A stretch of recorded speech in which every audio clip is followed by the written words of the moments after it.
Olá, voltamos com o nosso podcast Jornada Socioemocional. E hoje recebendo aqui o João Paulo e o Leonardo Almeida, que são professores de filosofia e de ensino religioso nos colégios Arnaldo e trabalham também na pastoral.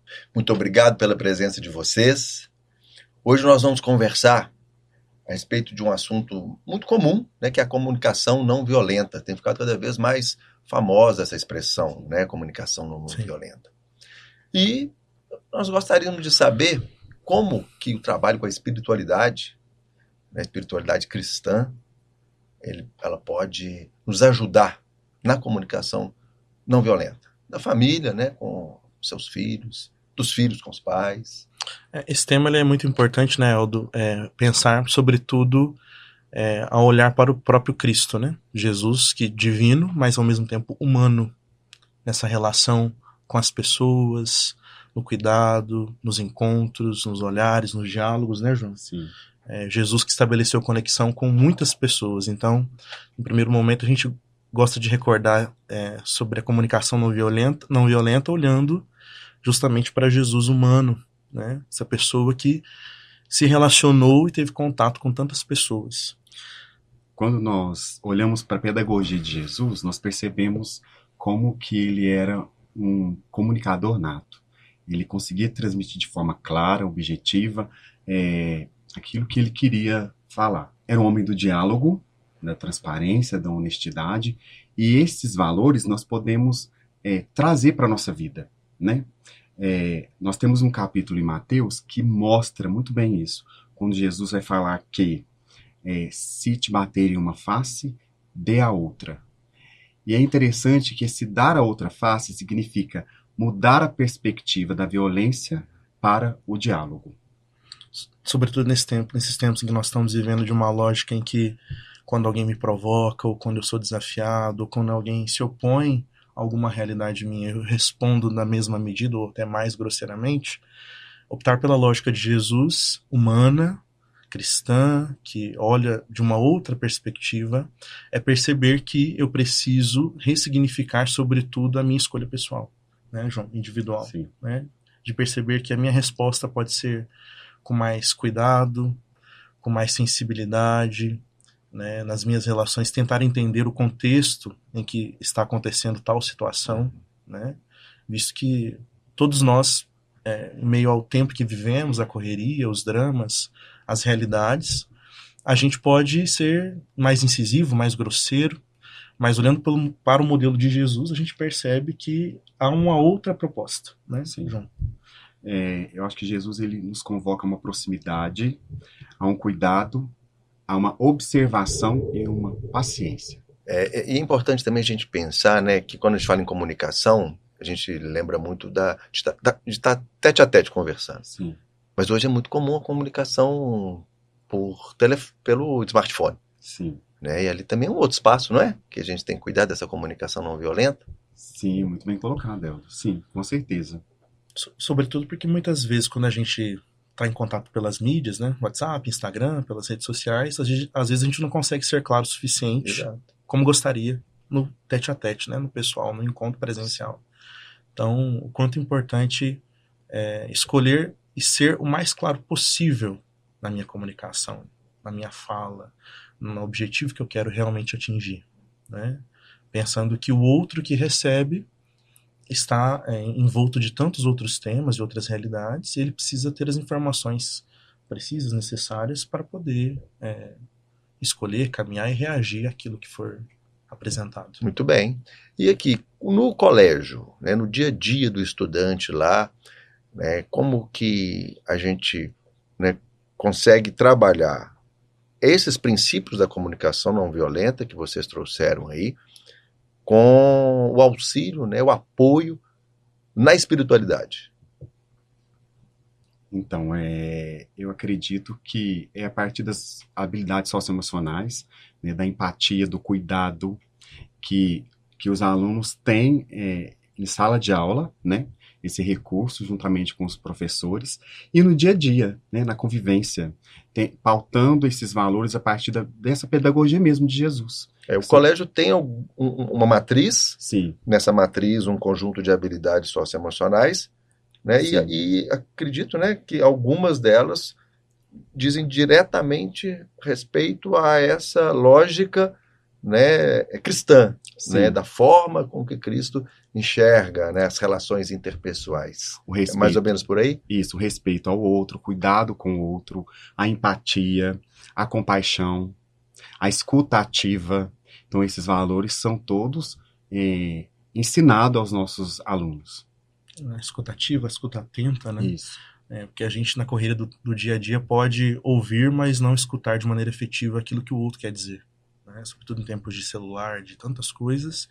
Parar, dar uma atenção, perceber aquilo que o outro traz como realidade, como urgência, como preocupação, para buscar um caminho. Né? Acho que o colégio ele busca, nesse sentido, a partir dos educadores, professores, mostrar aos alunos, e a partir do nosso comportamento quanto comunidade escolar, do quão importante é a escuta, o olhar e a proximidade.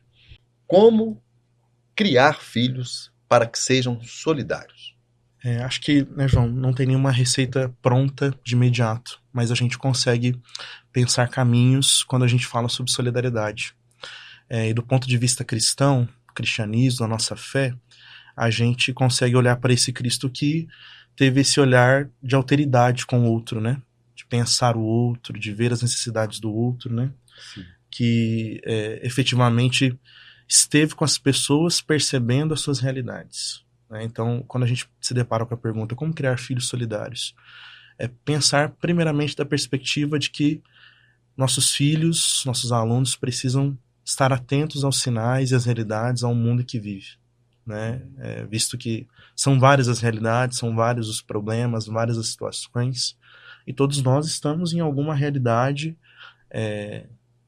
posta e outros estão vivendo duras realidades, né? E que precisa brotar do coração, né? E se despertar para a partilha, para o entrosamento, para a dedicação ao outro no sentido de doação.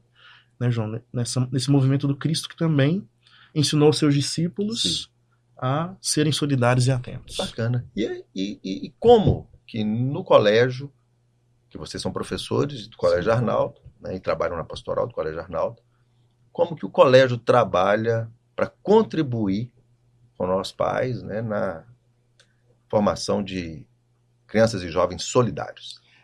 Eldo, é muito interessante porque todo o nosso projeto político-pedagógico ele passa pelo viés da solidariedade.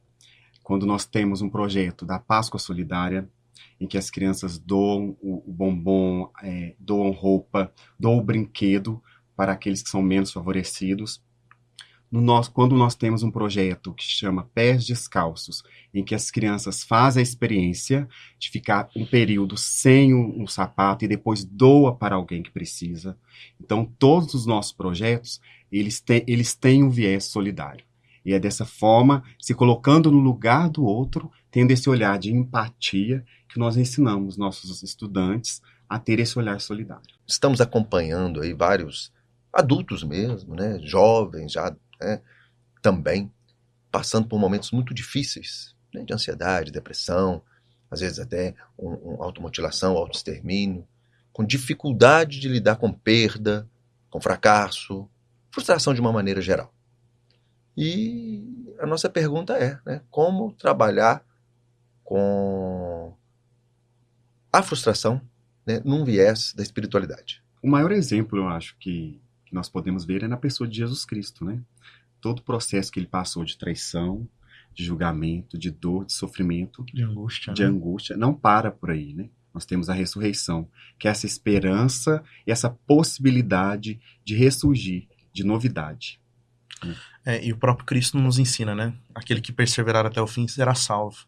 E para a gente, olhando para o nosso lugar pedagógico, a gente sabe que as dificuldades, os problemas, as frustrações, quando eu não vou bem numa prova, quando eu tenho dificuldade interpessoal com os colegas em sala, a gente sabe que tudo isso faz parte da vida.